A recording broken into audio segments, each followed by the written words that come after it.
Welcome to This Explainer. So today we're going to look at the invisible architecture that literally dictates whether a company thrives or completely collapses. Think of business models kind of like architectural blueprints, right? Before you pour a single drop of concrete or frame the walls, that blueprint decides if you're building a towering, scalable skyscraper or a cozy, resilient family home. Getting a solid grip on these frameworks gives you the power to see exactly how the world's most successful organizations actually function beneath the surface. Here's our quick roadmap for today. We're going to cover the blueprint of business, the business model canvas. We'll run through 10 proven business models, look at a really cool direct-to-consumer seafood case study, and finally wrap up with future-proofing using circular models. Let's get to it.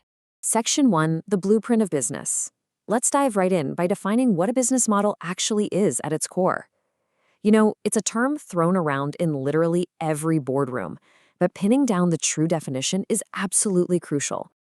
I really want you to keep this rule of 3 in mind throughout our whole explainer. A strong model is your foundation for creating, delivering, and capturing value seamlessly.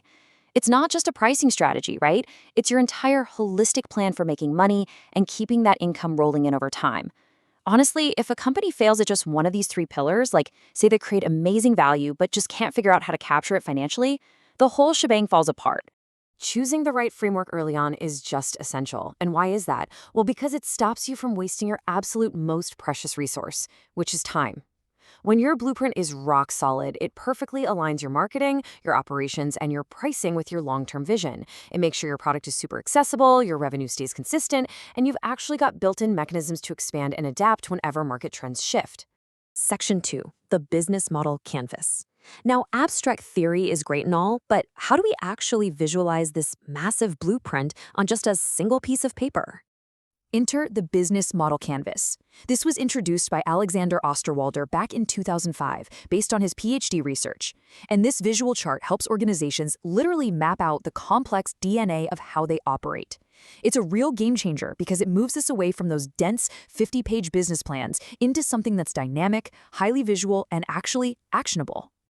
Just look at how the 9 building blocks are neatly grouped into 4 really logical categories here: infrastructure, offering, customers, and finances.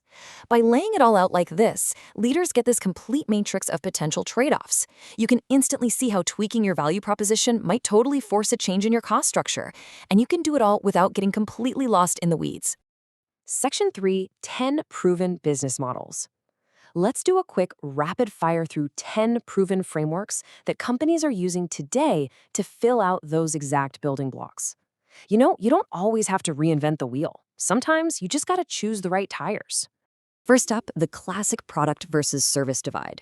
You can either sell tangible goods and build incredibly sticky ecosystems, think Apple, where buying an iPhone pretty much guarantees you're gonna buy AirPods and a MacBook eventually. Or on the flip side, if you don't have physical inventory, you can lean into a service-based model. This is where you monetize your time and highly specialized skills, kind of like the global consulting firm Deloitte, trading pure expertise for high margin revenue. Next, we've got subscription models, which completely flip the script to focus on predictable, long-term relationships and recurring revenue. Think of Spotify, Netflix, or let's be real, that dozen other services currently charging your credit card right now. On the other hand, marketplace models like Amazon or Airbnb act purely as a matchmaking bridge. They scale unbelievably fast because they don't even own the inventory. They're just taking a cut of the connection. Then we have freemium. Now, as this quote points out, the actual practice predated the word being coined in 2006, but the strategy itself is just genius. You basically cast a massive net with free access, like Canva or Skype, and then you monetize the premium features once users are totally hooked. It treats the free tier as a super powerful marketing funnel to drive mass adoption before ever asking for a single dime. As businesses grow, specific models totally dictate how they're going to scale. McDonald's, for example, cloned a completely replicable system to master the franchise model for rapid global expansion. Uber dominates via the aggregator model. They own the entire customer experience without actually owning any of the cars. Meanwhile, affiliate models let creators monetize their influence via commissions, and licensing lets giants like Microsoft just passively profit off their intellectual property. And finally, check out the incredibly elegant razor and blade model. The first step, you hook the customer with a super affordable core product, like Gillette literally almost giving away their razors. But the real brilliance kicks in at step 2, generating consistent, recurring revenue from those essential add-ons or refills. It absolutely proves that drastically lowering the barrier to entry can secure some incredible long-term retention.